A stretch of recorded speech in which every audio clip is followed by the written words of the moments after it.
Hello दोस्तों, नमस्कार। मेरे YouTube चैनल में आप लोगों का स्वागत है। आप लोग जानते होंगे कि हम लोगों का राजनीति शास्त्र चल रहा है। राजनीति शास्त्र में हम लोग क्या पढ़े, राज्य पढ़ रहे हैं। हाँ, पिछले वीडियो में हम लोगों ने क्या देखा था? पिछले वीडियो में हम लोगों ने देखा था समाज और राज्य देखे थे, उस पर चर्चा किए थे। नागरिक और समाज देखे थे। और जो मैंने पढ़ाया है उससे रिलेटेड कुछ इम्पोर्टेंट पॉइंट हमने जो है हम लोग पढ़े थे।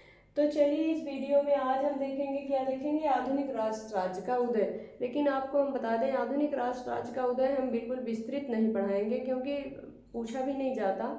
आधुनिक राष्ट्र राज्य का उदय जो है क्या पूछा जाता है, इसका सही क्रम क्या होगा, यही अक्सर एग्जाम में क्वेश्चन पूछा जाता है। तो बस हम इतने पर ही चर्चा करेंगे। आगे जैसे जैसे हमें पॉइंट इसके बारे में मिलते रहेंगे, हम लोग आगे चर्चा करते रहेंगे। क्योंकि अगर आप अरस्तु का, यहाँ हम राज्य देख रहे हैं, अरस्तु के स्टेटमेंट, जब हम अरस्तु पढ़ेंगे तो उसमें पूरा अरस्तु का राज सिद्धांत हो गया। उन्होंने जो जो सबने न्याय के बारे में जो जो उन्होंने कहा है, तो पूरा हमें वहाँ फिर से रिपीट करना है। तो जो जो चीज़ें आगे हमें मिलती रहेंगी, यहाँ थोड़ा थोड़ा, क्योंकि अभी मैंने शुरू किया है, तो थोड़ी थोड़ी चीज़ें मैं आपको बताते हुए चल रही हूँ। तो चलिए देखते हैं वीडियो। हाँ, वीडियो स्टार्ट करने से पहले अनुरोध, प्लीज़ आप लोग शेयर ज़रूर करिएगा। हाँ, मैं बता दूं, अगर आप कोई भी एग्ज़ाम दे रहे हैं, कोई भी एग्ज़ाम अगर पॉलिटिक्स से दे रहे हैं, राजनीति विज्ञान से दे रहे हैं, सिविक्स से दे रहे हैं आप, तो यह वीडियो आपके लिए है। अगर BA MA भी आप कर रहे हैं, अगर चीज़ें आपको नहीं समझ आ रही हैं, क्योंकि जब हम पढ़ाई कर रहे थे तो कुछ ऐसा पॉइंट इसमें था जो मुझे समझ में नहीं आता था, कोई टीचर भी मुझे जल्दी समझा नहीं पाया। इसलिए जब तक वो चीज़ें मैंने खुद जो है समझी नहीं, और वही चीज़ जो है, जो दिक्कतें मुझे हुई, वो सब मैं यहाँ जो है उसको जो है सॉल्व कर रही हूँ कि अगले को वह प्रॉब्लम ना हो। क्योंकि संविधान पढ़ना तो आसान होता है, लेकिन इस पार्ट को समझना बहुत टफ होता है। राजनीति शास्त्र में जल्दी कोई टीचर भी नहीं समझा पाता और बच्चे समझ भी नहीं पाते हैं। तो आप कोई भी एग्ज़ाम दे रहे हो, भाई BA का एग्ज़ाम दे रहे हो, AMA का एग्ज़ाम दे रहे हैं, अगर आप पॉलिटिक्स पढ़ रहे हैं तो यह वीडियो आपके लिए है, 100% जो है आपके काम की है। तो चलिए वीडियो स्टार्ट करते हैं, देखते हैं राज्य। राज्य में हम लोग क्या देखेंगे? आधुनिक राष्ट्र राज्य का उदय। क्या देखेंगे? आधुनिक राष्ट्र राज्य का उदय। आधुनिक राष्ट्र राज्य का उदय और विकास। आधुनिक राष्ट्र राज्य का उदय और विकास कैसे हुआ, किससे हुआ? आप लोगों को बता दूं कि जो सबसे पहले कौन आया, सबसे पहले जो है रक्त संबंध आता है। क्या आता है? परिवार आता है। सबसे पहले कौन आया? परिवार। समाज में परिवार आया। परिवार के बाद क्या हुआ? एक परिवार बना। आप लोग समझिएगा, आप अपने परिवार से भी ले सकते हैं। एक परिवार बना, परिवार के क्या बने? रिश्तेदार बने, रिश्तेदारों के क्या बने? रिश्तेदार बने। इस प्रकार जो है कबीला राज्य में क्या कहा जाता है? कबीला राज्य क्या है? स्वजन समूह है। मतलब स्वजन समूह, रिश्तेदारों के रिश्तेदार, रिश्तेदारों के रिश्तेदार मिलकर एक जो है समाज का निर्माण करते हैं, और उस समाज का नाम उन्होंने क्या रख दिया? कबीला रख दिया। एक बार फिर से देखते हैं। कबीला राज्य जो है राज्य का सबसे प्राचीन सिद्धांत है।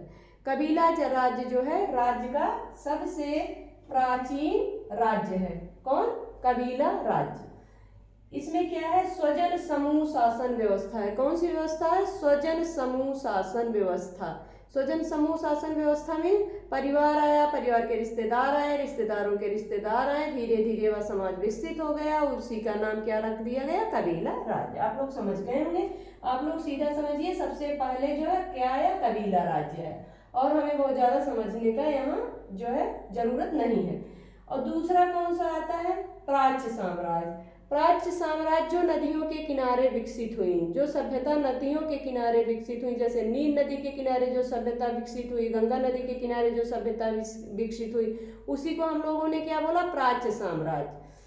कोई बहुत ज्यादा यहाँ समझने की जरूरत नहीं है, सिर्फ आपको श्रृंखला देखनी है कि पहले कौन सा राज्य आया। अक्सर एग्जाम में यही आता है कि आपको सही क्रम लगाना है। कबीला राज्य आया, फिर दूसरा कौन सा आया? प्राच्य साम्राज्य आया। हम आगे चलते हैं। तीसरा कौन सा आया? यूनानी नगर आया। चौथा कौन सा आया? रोमन साम्राज्य, सामंती राज पांचवा। छठा कौन सा आया? आधुनिक राष्ट्र राज्य आया। पहला देख लेते हैं कौन सा आया? कबीला राज्य, दूसरा प्राच्य साम्राज्य, तीसरा यूनानी नगर राज्य, चौथा रोमन साम्राज्य, पांचवा सामंती राज्य व्यवस्था, छठा कौन सा आया, आधुनिक राष्ट्र राज्य आया। एक बार फिर से रिपीट करते हैं, कबीला, प्राच्य साम्राज्य, यूनानी नगर राज्य, यूनानी के बाद क्या आएगा, रोमन साम्राज्य, रोमन साम्राज्य के बाद क्या आएगा, सामंती राज, सामंती राज व्यवस्था के बाद क्या आया, आधुनिक राष्ट्र राज्य आया। एक बार फिर से रिपीट करते हैं, पहले आया कौन सा राज्य, कबीला आया, फिर कौन सा आया, प्राच्य साम्राज्य आया, फिर कौन सा आया, यूनानी साम्राज्य आया, यूनानी के बाद क्या आया, रोमन साम्राज्य आया, रोमन साम्राज्य के बाद क्या आया, रोमन साम्राज्य के बाद आता है सामंती व्यवस्था। कौन सी व्यवस्था, सामंती व्यवस्था, सामंती व्यवस्था के बाद क्या आता है, आधुनिक राष्ट्र राज्य। एक बार फिर से देखते हैं, कबीला राज, प्राच्य साम्राज्य, यूनानी नगर राज, रोमन साम्राज्य, सामंती व्यवस्था, आधुनिक राष्ट्र राज्य। यह इसकी सही श्रृंखला है, अक्सर यही एग्जाम में क्वेश्चन पूछा जाता है। चलिए आगे देखते हैं हम लोग। हाँ, जो हम लोग पीछे पढ़ चुके हैं कुछ उससे रिलेटेड मोस्ट इंपॉर्टेंट पॉइंट देखेंगे। तो चलिए स्टार्ट करते हैं।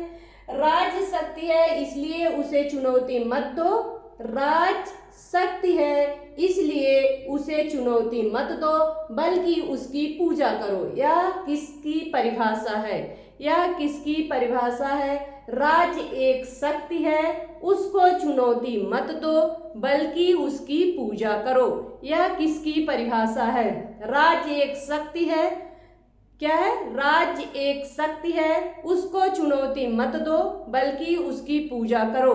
यह किसकी परिभाषा है, बार बार इसलिए रिपीट कर देते हैं कि आपके माइंड में सेट हो जाए। राज्य एक शक्ति है उसको चुनौती मत दो बल्कि उसकी पूजा करो। यह परिभाषा किसकी है, वान टटस्की की है। किसकी है, वान टटस्की, वान टटस्की किसकी है, वान टटस्की की परिभाषा है राज्य एक शक्ति है उसको चुनौती मत दो बल्कि उसकी पूजा करो। वान टटस्की की परिभाषा है, आप लोग समझ गए होंगे। आगे देखते हैं, राजनीति के उपागम देख लेते हैं। राजनीति के दो उपागम हैं, पहला कौन सा है, परंपरागत उपागम, दूसरा कौन सा है, आधुनिक उपागम। कौन कौन सा है, परंपरागत उपागम, आधुनिक उपागम। परंपरागत उपागम के अंतर्गत कौन कौन से उपागम आएंगे, पहला कौन सा आएगा, पहला आएगा दार्शनिक उपागम। कौन सा आएगा, दार्शनिक उपागम। दूसरा कौन सा आएगा, ऐतिहासिक उपागम। तीसरा कौन सा आएगा, कानूनी उपागम। चौथा कौन सा आएगा, संगठनात्मक उपागम। पांचवा कौन सा आएगा, संस्थात्मक उपागम। एक बार फिर से रिपीट करते हैं, परंपरागत उपागम के अंतर्गत जो है दार्शनिक उपागम, ऐतिहासिक उपागम, कानूनी संगठन उपागम और जो है फिर नहीं कानूनी संगठन नहीं, सॉरी, पहला कौन सा है, दार्शनिक उपागम। दूसरा कौन सा, ऐतिहासिक उपागम। तीसरा कौन सा है, कानूनी उपागम। चौथा कौन सा है, संगठनात्मक उपागम। पांचवा कौन सा है, संस्थात्मक उपागम। आप लोग समझ गए होंगे। आधुनिक उपागम देख लेते हैं। आधुनिक उपागम के अंतर्गत व्यवहारवादी उपागम, उत्तर व्यवहारवादी उपागम। पहला कौन सा है, व्यवहारवादी उपागम। दूसरा कौन सा है, उत्तर व्यवहारवादी उपागम। तीसरा कौन सा है, व्यवस्था सिद्धांत। चौथा कौन सा है, संरचनात्मक एवं प्रक्रियात्मक उपागम। एक बार फिर से रिपीट करते हैं, आधुनिक उपागम में व्यवहारवादी उपागम, उत्तर व्यवहारवादी उपागम। तीसरा कौन सा है, व्यवस्था उपागम, व्यवस्था का सिद्धांत। चौथा कौन सा है, संरचनात्मक या प्रक्रियात्मक उपागम, संरचनात्मक या प्रक्रियात्मक उपागम। राजनीति विज्ञान के कितने उपागम हैं, दो उपागम है। पहला परंपरागत उपागम, दूसरा आधुनिक उपागम। परंपरागत उपागम के अंतर्गत रखा जाता है जो है दार्शनिक उपागम, ऐतिहासिक उपागम, कानूनी उपागम और चौथा कौन सा है, कानूनी उपागम के बाद हमने क्या बताया था, कानूनी उपागम के बाद जो है संगठनात्मक उपागम, इसके बाद संस्थात्मक उपागम। आधुनिक उपागम के अंतर्गत देख लेते हैं जो है व्यवहारवादी उपागम, उत्तर व्यवहारवादी उपागम, व्यवस्था सिद्धांत, इसके बाद व्यवस्था सिद्धांत के बाद संरचनात्मक या प्रक्रियात्मक उपागम। संरचनात्मक या प्रक्रियात्मक उपागम। इसको हम लोग जब पढ़ेंगे तो आगे पढ़ेंगे। यहाँ आप लोग इसका नाम याद कर लीजिएगा क्योंकि उपागम आपके सिलेबस में है। आगे देखते हैं। हाँ, राजनीति का संबंध समाज में मूल्यों के आधिकारिक आवंटन से है। यह परिभाषा किसकी है?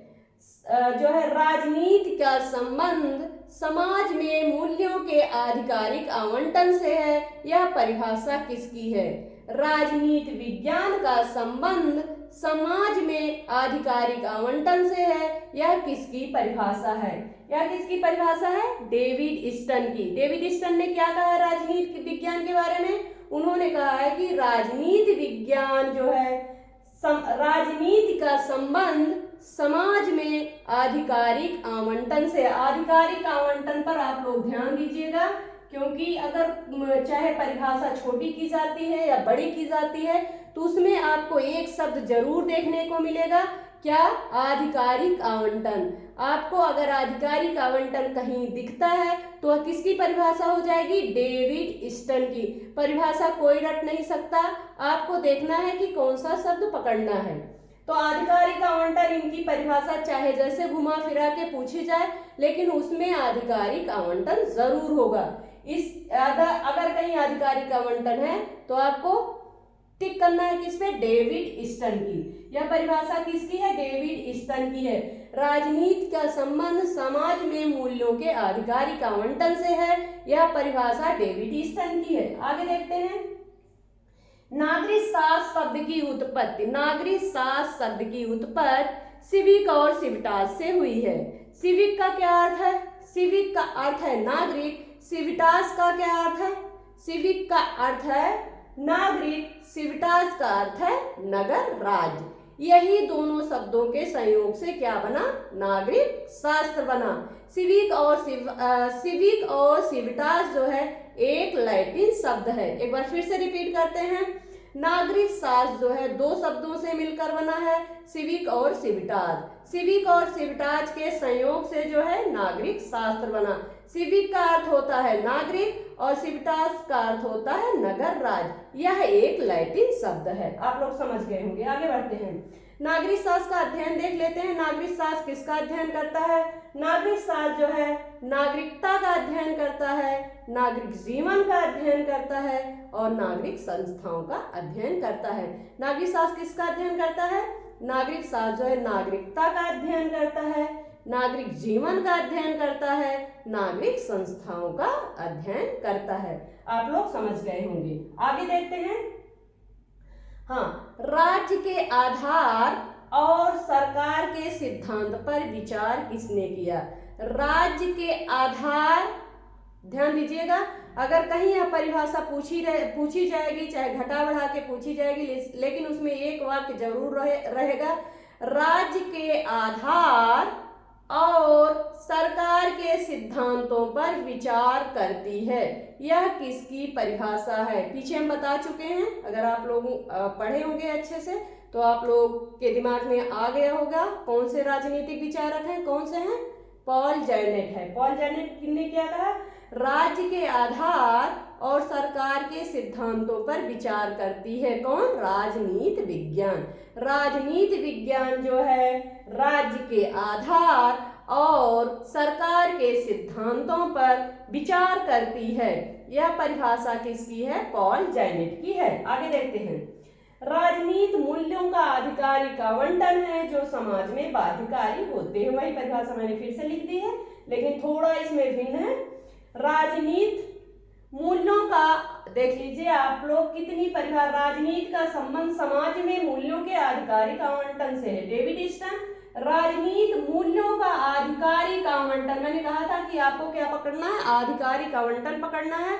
अगर आप किसी भी परिभाषा में एक दो चीज पकड़िएगा, बस रटने की कोई भी जरूरत नहीं है। भाई इतनी परिभाषा कोई नहीं रट सकता क्योंकि बहुत परिभाषाएं आगे बहुत चीजें मिलेंगी, तो आप कहाँ तक रटेंगे? बस क्या होता है, पहचानना होता है। एग्जाम जो है बोध का होता है, ना कि रटने का। कभी आप एग्जाम हॉल में बैठेंगे तो आप ये सोचते होंगे कि एग्जाम रटने का हो रहा है, तो एग्जाम कभी रटने का नहीं होता।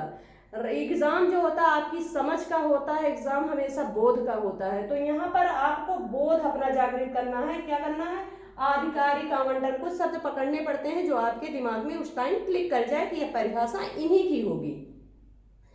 राजनीति मूल्यों का आधिकारिक आवंटन है जो समाज में बाध्यकारी होते हैं। यह किसकी परिभाषा है? डेविड ईस्टन की है। ऊपर हम बता चुके हैं और नीचे भी आप देख लीजिए दोनों परिभाषाओं में कितना अंतर है, लेकिन यह परिभाषा डेविड ईस्टन की है। एग्जाम जो होता है बस कंफ्यूज करते हैं। क्या करते हैं? कंफ्यूज करते हैं। कहीं ये परिभाषा दी, अगर आप इसको रट रहे हैं, अगर ये परिभाषा नहीं आई, ए पूछ ली गई, तो वहां पर दो एक शब्द भाई डिसमैच कर रहा है, तो आप क्या बोलेंगे? ए नहीं होगा, इस पे टिक कर दो, तो वहां क्वेश्चन गलत हो जाते हैं। तो आपको कुछ वर्ड पकड़ने हैं, उसी से परिभाषा को क्लियर करना है कौन किसकी परिभाषा हो सकती है।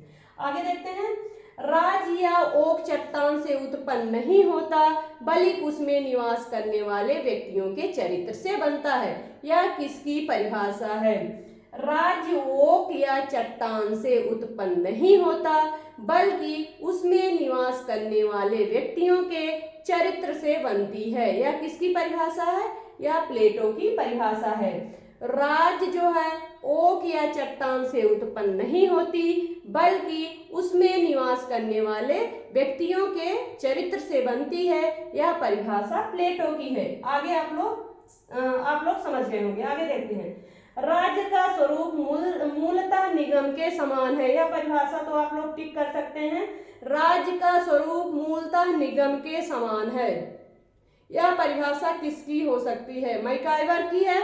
मैकाइवर क्या है? बहुलवादी है। निगम के समान है।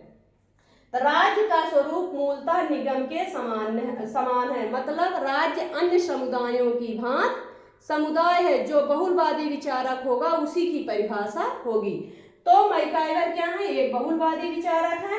राज्य का स्वरूप मूलतः निगम के समान है। यह परिभाषा किसकी है? मैकाइवर की है। आगे देखते हैं। राजनीति जो है शक्ति संघर्ष है। राजनीति शक्ति संघर्ष है। यह परिभाषा किसकी है? मॉर्गनथाउ की है। किसकी है? राजनीति शक्ति संघर्ष है। यह परिभाषा मॉर्गनथाउ की है। आगे देखते हैं। मैं ही राज्य हूँ। एक दो बार मैं जो है मैंने बोल दिया है कि मैं ही राज्य हूँ। यह स्टेटमेंट किसका है? मुसोलिन का है, बट गलत है। यह स्टेटमेंट मैं ही राज्य हूँ किसका है? लुई 14वें की है। किसकी है? लुई 14वें की है। मैं ही राज्य हूँ। आप लोग समझ गए होंगे। आगे देखते हैं। राजनीति को विज्ञान मानना तो दूर, यह कलाओं में अत्यंत पिछड़ी कला है। राजनीति विज्ञान को विज्ञान मानना तो दूर, यह कलाओं में अत्यंत पिछड़ी कला है। यह स्टेटमेंट किसका है? या परिभाषा किसकी है? जो है किसकी है? बक्कल की है। बक्कल की परिभाषा क्या है? राजनीति विज्ञान को विज्ञान मानना तो दूर, यह जो है अत्यंत पिछड़ी कला है। यह कलाओं में सबसे पिछड़ी कला है। किसकी परिभाषा है? बक्कल की। राजनीति को विज्ञान मानना तो दूर, यह कलाओं में अत्यंत पिछड़ी कला है। आप लोग समझ गए होंगे बक्कल की परिभाषा है। आगे देखते हैं। जब मैं राजनीति विज्ञान शीर्षक के अंतर्गत परीक्षा प्रश्नों को देखता हूँ तो मुझे प्रश्नों पर नहीं शीर्षक के प्रति खेद होता है। यह किसकी परिभाषा है? किसकी है? मेटलैंड की है। किसकी है? जब मैं राजनीति विज्ञान शीर्षक के अंतर्गत परीक्षा प्रश्नों को देखता हूँ तो मुझे प्रश्नों पर नहीं बल्कि शीर्षक पर खेद होता है। यह किसकी परिभाषा है? मेटलैंड की है। मेटलैंड और बक्कल ने राजनीति विज्ञान को विज्ञान नहीं स्वीकार किया। आगे देखते हैं। प्रथम राजनीतिक वैज्ञानिक किसे माना जाता है? प्रथम राजनीतिक वैज्ञानिक अरस्तु को माना जाता है। स्वतंत्र विज्ञान का रूप राजनीति विज्ञान को किसने प्रदान किया? तो अरस्तु ने प्रदान किया। स्वतंत्र राजनीति विज्ञान का स्वरूप या रूप किसने प्रदान किया? या राजनीति को एक विज्ञान के रूप में किसने स्थापित किया? तो किसने किया? अरस्तु ने किया। राज्य को जो है अरस्तु क्या मानते हैं? नैतिक एवं प्राकृतिक संस्था मानते हैं। जब हम अरस्तु का जो है राज्य का सिद्धांत पढ़ाएंगे, अरस्तु को पढ़ाएंगे, तो उसमें विधिवत अध्ययन करेंगे। यहाँ पर जो कुछ पॉइंट राज्य के बारे में इन्होंने कहा बोला है, जो मोस्ट इम्पोर्टेंट है, उसको हम लोग देख लेते हैं। हाँ, आधुनिक राज्य शब्द का प्रयोग किसने किया? आधुनिक राज्य शब्द का प्रयोग इटली के मैकियावेली ने किया। यह रहा वीडियो, तो आप लोग पढ़िए। अगर वीडियो पसंद आता है तो मेरे लिए एक शेयर जरूर करिएगा। धन्यवाद।